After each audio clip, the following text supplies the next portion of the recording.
Hey there, y'all, and welcome to today's Tarot for Him. My name is Fairlight. Welcome to Airy Fairy Tarot. Okay, y'all. Today we're using the Gummy Bear deck because sometimes life wants to remind you not to take life so seriously. So we start with the Magician and the Three of Pentacles. Really, it's this whole spread of like 6 cards, but I just feel like I've got to take them kind of 2 by 2, but they're all one blend. So I really like the Magician with the Three of Pentacles. Three of Pentacles is really special to me. It's like the starving artist card. So it's to me, I always feel like, stay committed to your art. Stay committed to what you're passionate about. Even though it's pentacles, this is the work that you do. This is your soul's work. And I always have a little story of people will say, well, why don't you get a job so you can eat? And the artist says, believe me, if I were like you, I would. But there is something in me that must create, must paint, must sing, must dance, must write. Whatever it is, there's something in me that must create even more than eat. And they're so committed to what it is that they create that suddenly they start attracting people who believe in them, who are inspired by them, people buying their art or people, booking them or whatever it is. And so it really feels like at this time, it looks like there's a lot of bullshit that had to happen so that you could get to this point. So I want to look at these 2 cards as the present moment. And so I feel like we may refer back to these 2, but the Magician, just saying, and it feels like you are in a better position to manifest that which you love when you're doing work that is very meaningful to you, that aligns to your truth. So we come back. So then we've got the Tower reversed with the Knight of Wands. And what a silly and interesting combination, but it's like going boldly into, in a way it feels like instead of being helpless and while everything crumbles and falls, this is like charging fearlessly into understanding what's over and acknowledging. It's like, even though it's not a swords card, it feels like coming in and speaking the truth and acknowledging. It's like, calling out the elephant in the room, if you will, or just whatever it is, instead of like clinging to the toxic relationship, recognizing it's over and just going into the destruction and devastation of it boldly and mightily. And then it goes right into this Nine of Wands reversed and the Death card upright. So these definitely go together. And it kind of, coming back to these 2, it kind of feels like because you wanted to be here, you needed all of this to happen. We've got 2 more cards that go into this story, but really it just feels like you're done trying.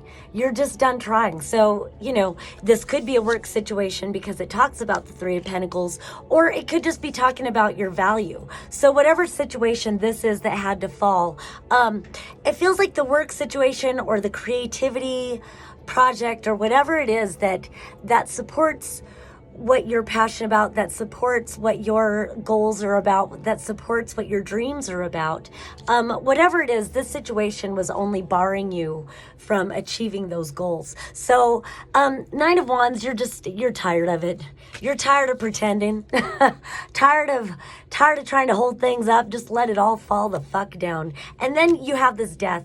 And then I feel like in doing this, in just taking charge and embracing your power and just recognizing, not playing the game, not trying to uphold the illusion or whatever, in that you become transformed. You become the Magician in this scenario. So I really fucking love this reading, man.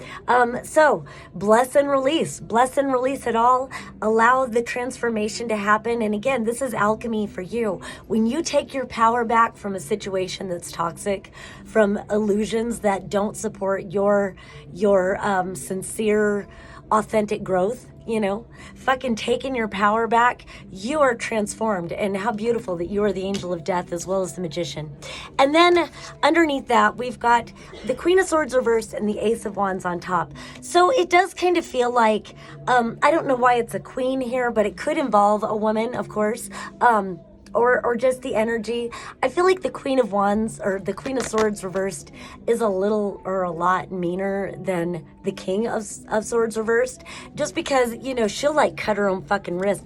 But I feel like this is somebody else. This could be you, but I don't feel like it's you, because if it were upright, this is totally you. This goes right in alignment with, but I feel like this is calling somebody on their bullshit. This is calling somebody on their fucking manipulation. So if somebody tried to, you know, prevent you from living your dreams, if somebody, you know, was trying to have you uphold their illusions, and if they were manipulating you, again, it just feels like somebody doing some serious, this is like a bad witch. This is like a very manipulative, selfish person who does mind games and will manipulate the situation, will manipulate others in order to live in her fucking glass tower.